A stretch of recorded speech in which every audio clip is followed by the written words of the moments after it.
Hello, everybody. It is 11:13 a.m. Central Time on the 10th of December 2020. It's Thursday here in the United States. I just got on and all of a sudden, as soon as I got on, my stream died. It went down to next to nothing and froze up. I don't know what to make out that. Hopefully, you guys are even still here. It says that I've been live for 84 hours with only 4,000 drop frames in the last 84 hours, and it's 60 frames per second. So, next to nothing. I'm, again, green across the board. I don't know what to make of that. It just died when I got on. Wonderful. Is that how we're going to go today? All right. We're here to talk about seismic events. And for those of you who don't know, we're using Earthquake 3D, the program. I did an update late last night, right around midnight Central Time. And here we are 12 hours later, and I've got an update for everybody. First of all, we have a big earthquake that struck over here at the West Pacific, a 6.2, and it came in right on the edge of Taiwan. Now, Taiwan was in the warned area from last week when I issued the warning for Asia, and we talked about our deep earthquake that happened. We had a deep earthquake up here, a big, deep 6.4, which at the same time, within a day of that, a new 6.4 struck out over to the east in the Aleutian Island chain, prompting me to issue a warning over to the west, over at the Mongolia-Russia-Siberia border, as well as central China, also a warning in Taiwan, and a warning on the Izu Ridge, just north of Guam. All the locations have been hit except for one at this point, and that's China, where the rings overlap, here. But the others, 5.5 struck Lake Baikal at Mongolia-China border, Taiwan, first 6.0 range earthquake in Taiwan in many months' time.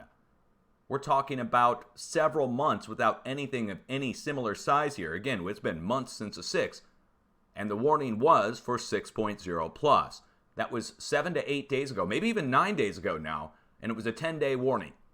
So we're on like day 10, and the 6 hits after months without activity of any similar size. Let's hit the plate boundary map and just show you where the earthquake hit over in Taiwan. This is going to make a little bit more sense.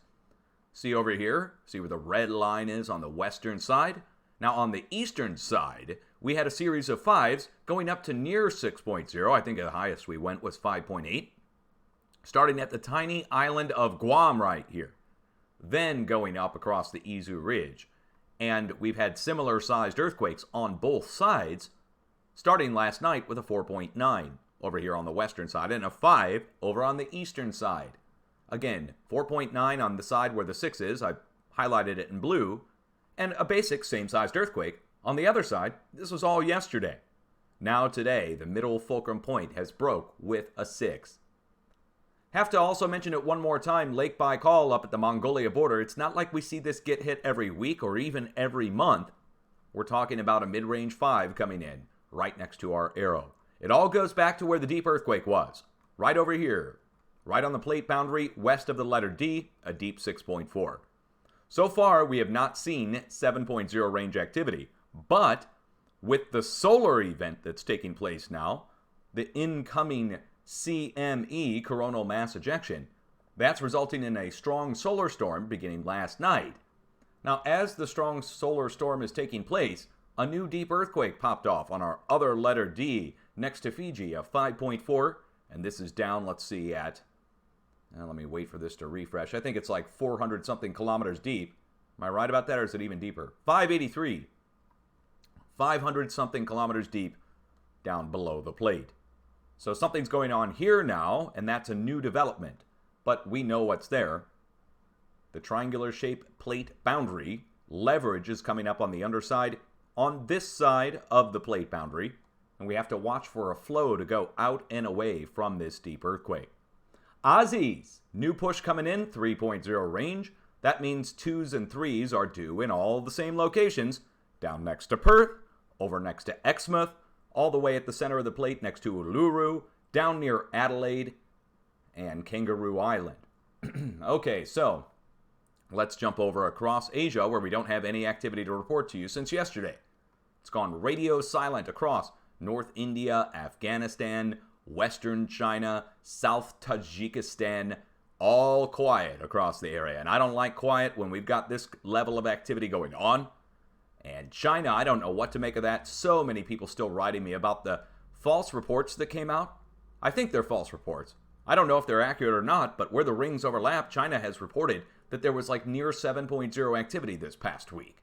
But it's not from the Chinese Seismic Agency. It's a bunch of talk online. It's so weird. So I don't know what to make out of that.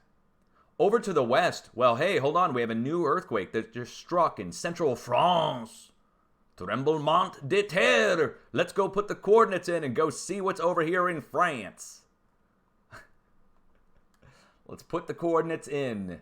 You have to look these things up to go find out what's there. There might not be anything there. I don't have to look up many earthquakes in France. Ah, yes. Oh, wow. Okay, we're on the northwest side of the Chaîne de Puys. We're one French province. What are they? Parish? We're one away from there. And I don't have anything of any significance marked up here. Let's just zoom in on it and see. We got a road, some French houses. That's it, right?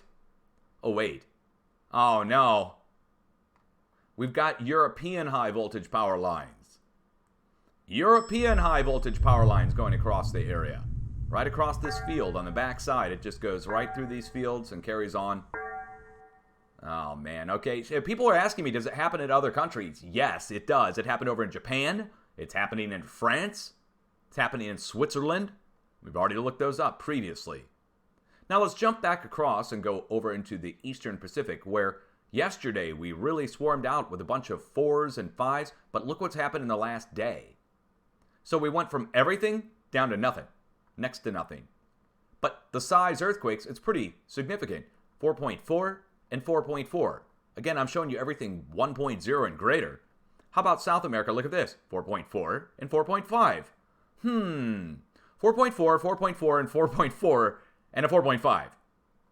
They're all the same size, but the distance apart is just thousands of kilometers from Central America down to the south central tip of Chile. So that's interesting to see. Mid-range 4s, but it's following all the other activity. We are between waves right now. The solar, like I said, started to arrive yesterday. And at this point, you know what? Let's go look it up. Let's go actually pull it up and see what's going on with the magnetopause and magnetosphere right now. And I like to use the BOM, Bureau of Meteorology out of Australia, with their magnetopause model. Shows the buffeting and bouncing around of the magnetosphere if there's any solar activity taking place. And the solar wind is what we really need to pay attention to. The density, the protons, also accompany large solar events, but we want to see how much this is getting buffeted. This is again today. So it's bouncing around a little bit. Let's hit play on that again. These are diameters of the Earth in distance, so 5 diameters of the Earth, 10 diameters of the Earth. And last night, we saw this get compressed all the way down into here where the satellites are rotating around the Earth. We're looking down on the North Pole, basically. It's like looking down on a boat going through water. And this would be the wake. And this is the impact point, the resistance point where the boat is hitting the water, if you will. Now let's go back to yesterday and hit the 9th and watch this. So where the solar storm starts to come in, you're going to see the edges of the magnetopause, or the magnetosphere, bend in and come in close to Earth, or closer. And the front of it get compressed all the way down to where the satellites are, and then it bounces back out really quick. So it's bouncing in by 5 diameters of the Earth and bouncing out by 5. Wait for it here, you'll see it. It'll go in really close to where the satellites are. Okay, again, let me hit play on that so you can watch it happen again.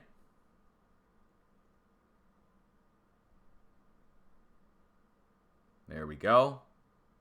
One more time.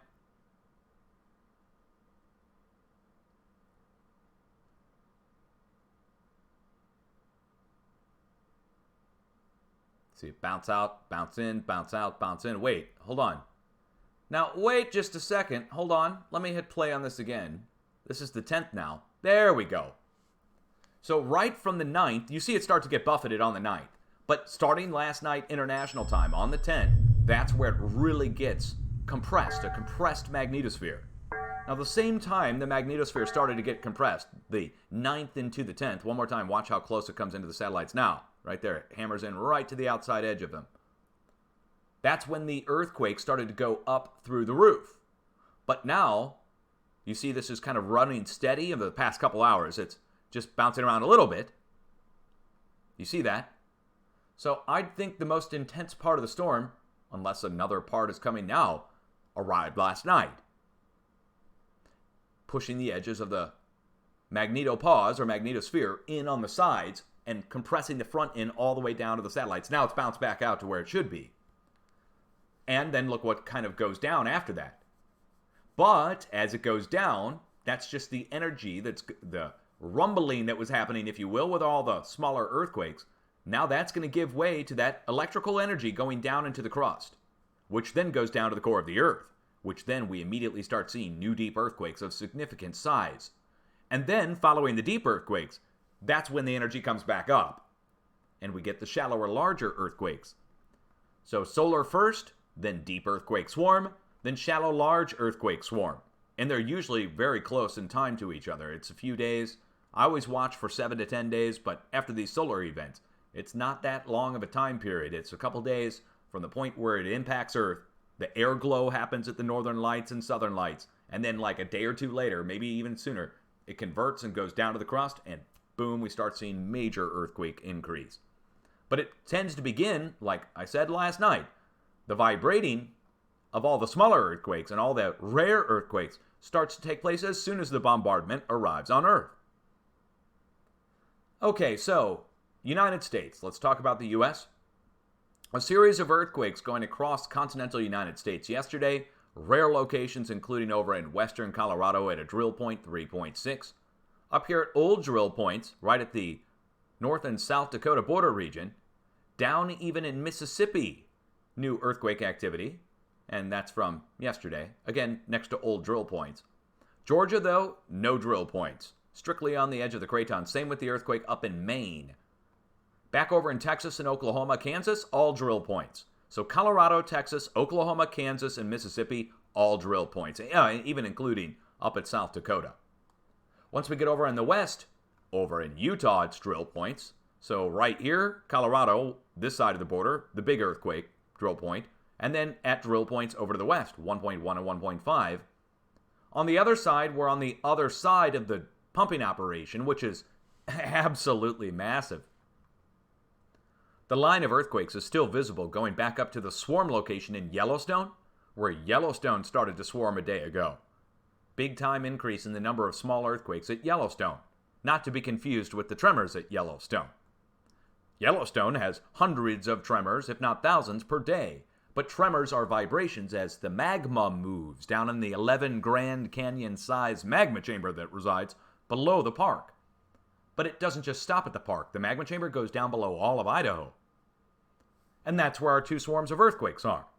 So the line of earthquakes goes back up to the surface of the magma chamber at Yellowstone Park and goes over to the west, over into central Idaho, where the magma chamber goes to. Now, again, another day where there's no earthquakes reported in Oregon. It's getting troubling. Now, we do have one right at the California-Oregon border to the south, and we have one right at the Washington border to the north, actually two, but no earthquakes in Oregon again. It's getting really, really weird. It's getting to the point where, look, I don't know what to say other than they're not reporting earthquakes out of Oregon unless somebody pressures them to report an earthquake out of Oregon. It's that troubling. Do you really think that one of the most seismically active places on the planet just doesn't report earthquakes for weeks on end? Okay, so here's the one at the California border, this 2.6, and look where the earthquake is. The earthquake is right here, the epicenter. We're on the edge of a lake. What's on the lake? It's a reservoir. I think it looks like a reservoir. But really, the Copco Lake volcanic field. Lava flows from two cinder cones near Copco Lake were dated from morphological evidence as being less than 1,000 or 2,000 years old. A couple thousand years old, here we are. And that's the... Oh, wait, hold on. Look what they have here. On the side of the volcano, they have a dam. Look what they built. They built a dam and an electrical generating station. Here's the electrical substation. Now, wait just a second. It's a hydroelectric dam on the side of a volcano? Come on, a 1,000 to 2,000 year old volcano at the most with lava flow here? Wait, is this another electrical station here? It is, look. They've got an electrical station built in the middle of the lava flow, 2 of them, and another hydroelectric generating station there. There's 2 hydroelectric generation stations there. Not 1, 2. What's over here? Another electrical substation of some kind. So that's 3 electrical stations at the location. And look, we have the clear cut for the power lines to go out and away from there, right where the earthquake is, or next to it. And I'm not joking. The clear cut for it goes right across through here. Come on. Wow.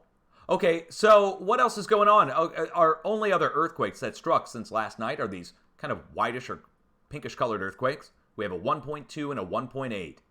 We have a 1.3 up in Canada, and we have a 1.4 over on the Olympic Peninsula next to Forks. But I want to go into Seattle. Sumner, Washington. Let's go into Seattle and see what's there. I got to drive up here to Seattle to go do radiation readings after Fukushima blew. That was fun. We were up there when the X-band radar dome ship was out there. You guys know what I'm talking about? Okay, never mind. What is this? Here's the earthquake epicenter. We have a bunch of houses, of course. Got a highway. Oh, wait. What are these? What is this? Some kind of cement yard. A quarry of some kind. A big quarry right there. Wait, is this some kind of blast? No, it's at 13.2 kilometer depth. Now, wait a second. Whenever I see an earthquake next to a quarry and they don't mark it as a blast, I get suspicious. Like, why didn't they mark it as a blast of a quarry when it's clearly next to a quarry? I guess it could just be faulting an actual fault that becomes excited because of the weak point that they've created. Oh, look, there's 2 quarries. There's 2 side by side. Where's the third? I mean, that's enough right there to have 2. Oh, wait, look what we're also next to. Look at these. These are huge. Massive 3-tier, 4. Wait, this one's a 3-tier, and this one's a separate tower with its own 3 lines. It's huge. This is some kind of giant power line there as well, right at the location. Let's go look in. These aren't like your normal kind, guys. These are the kind that be bringing the power to the whole area. Yeah, look at this. Look at the mess of wires they've got going through here. So, yeah, this is, again, you get these like maybe 1 or 2 of these per county, maybe. To have so many of these next to it, to where the earthquakes are, man, I'm telling you, there's something going on there with the power lines. And, of course, the solar. Now, let's go down to the 1.8. Now that we looked that one up, let's go see. Oh, an explosion. Ha! Look, it's just Explosion, Washington. Well, that helps. You know, an explosion in Washington. That's how we do it here. Man, we've got another explosion in Washington. Let's go see where it is. Back at the other quarry. But this one's marked as an explosion. Now, weren't we here yesterday? We were. We were right here yesterday at Richland. But isn't there something right nearby here, right on the north side? The Hanford Nuclear Waste Storage Facility. We're on both sides of it now. Last night we were on the earthquake on the north side. We've got an explosion on the south side.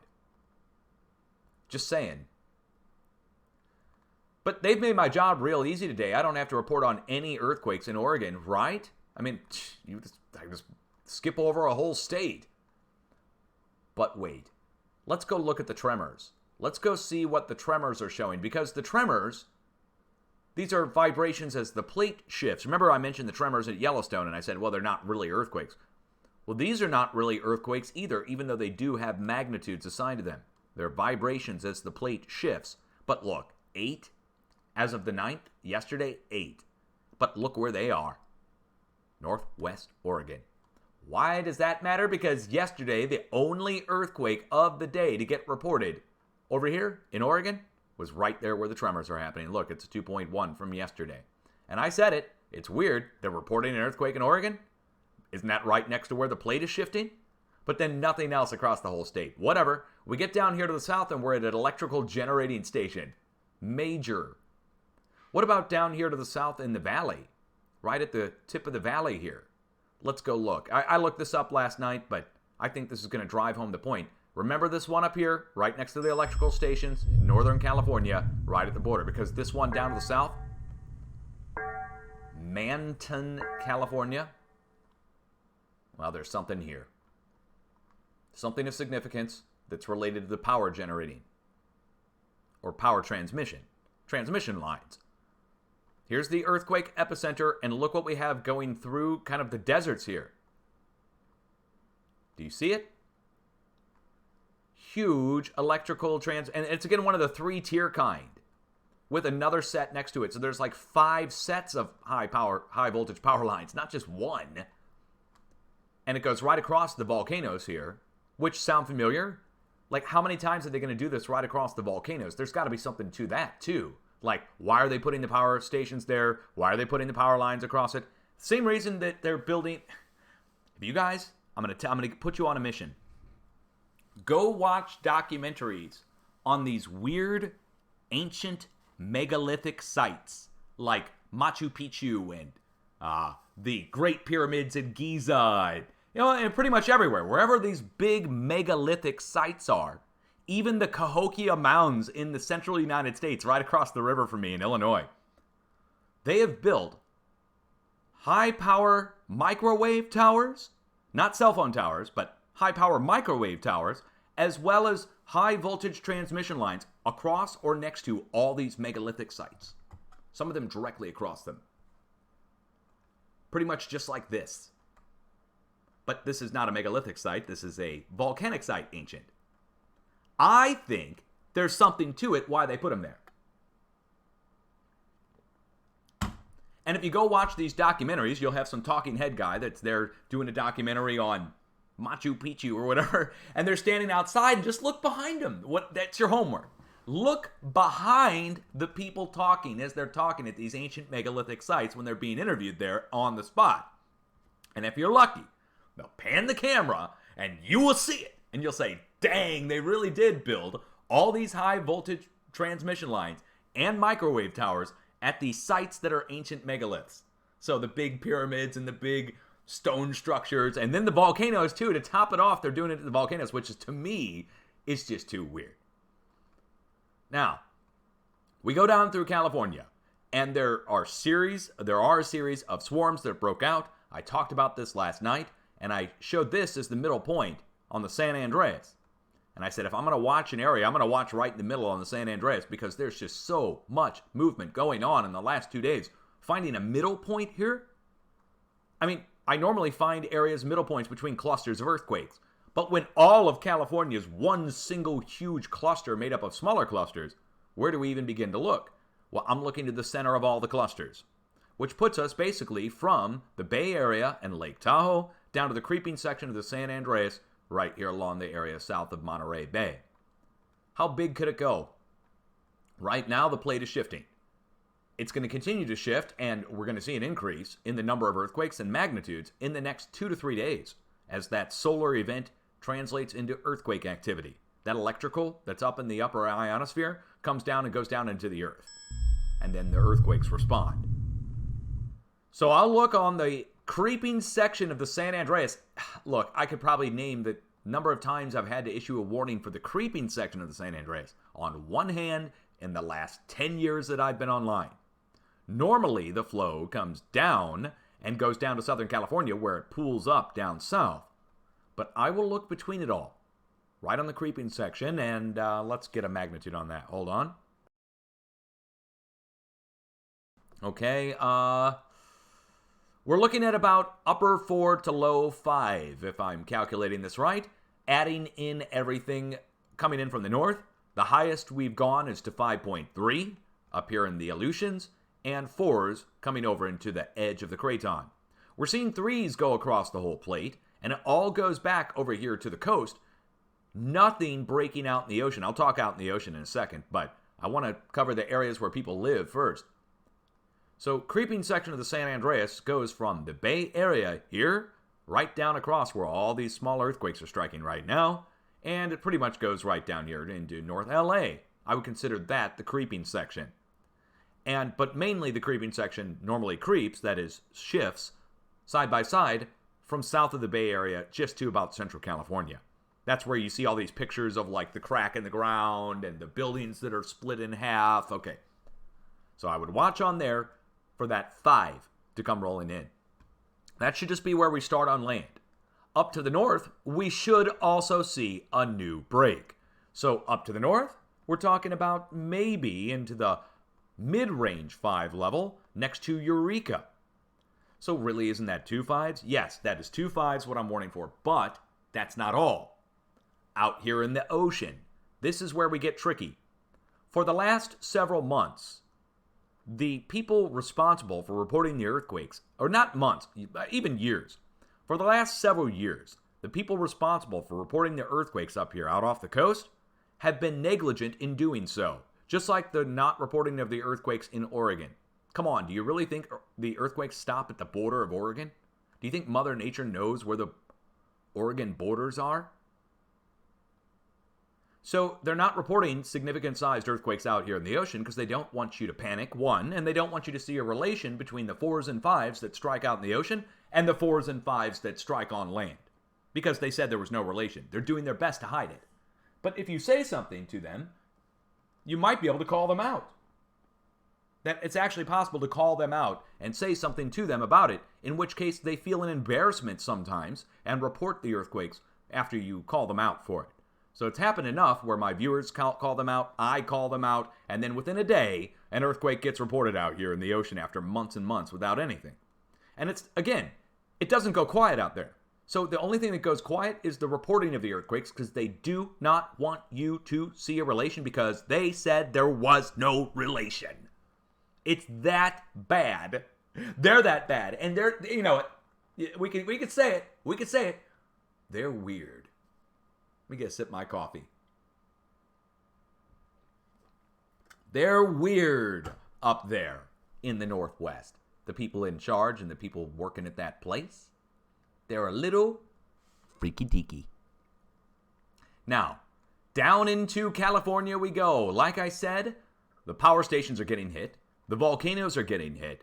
And the power generation stations, so to power lines, power generation stations, power substations, volcanoes, are all getting hit, as well as the drill points for geothermal oil and gas. You add it all together with the shifting that's going on the actual faults, and it becomes a hot mess of earthquakes in the past 2 days. This is way more than I normally have to show in a regular update. As a matter of fact, this is the second update I've done in the last 12 hours just because of what's going on right now. So using an analogy that most people on the West Coast might understand, a surfing analogy, we are between waves. There's a series of... Oh, hold on one second, guys.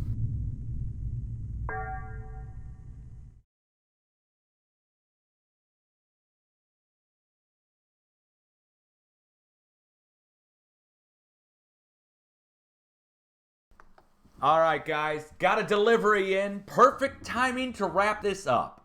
So, again, Christmas is on the menu here in the household, so I've got to take care of some stuff. We've got ourselves a pretty serious seismic situation developing. Started yesterday with the number of earthquakes. The stacks on the screen prove to you, if you don't believe me that there's an increase in earthquakes, we don't normally have to report, if this is 48 hours, which this is about 48 hours right there. That's a lot. We might normally have one stack that looks like this. But to have 1, 2, 3, 4, 5, 6, 7 stacks of earthquakes currently on screen, and that's not even really covering them all, that's an increase in the number of earthquakes in the last day and a half to 2 days. Now, overall, the number of earthquakes has gone down since yesterday. And here we are in the last 24 hours, a few cluster points still on the West Coast. Here is 24 right there. We still have 1, 2, 3, 4 cluster points on the West Coast, plus Hawaii. Oh, wait, we have a new addition.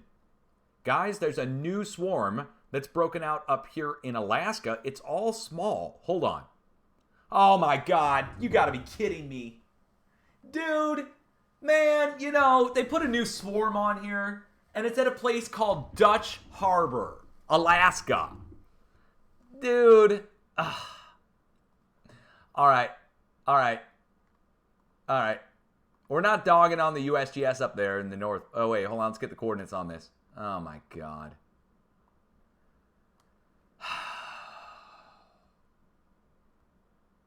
All right. You know, hey, I'm honored. I'm honored. You guys remember when I was looking at let me tell you a quick story.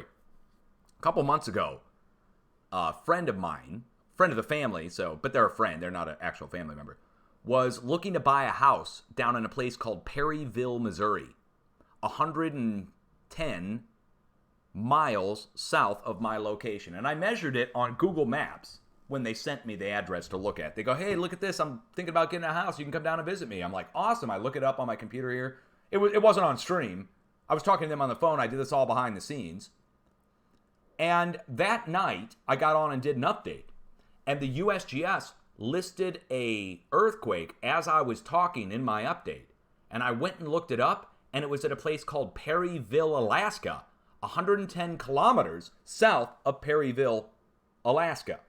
And Perryville, Missouri is 110 miles south of my location, exactly down to the mile, according to Google Maps. And so, Perryville and Perryville, 110 and 110, same day.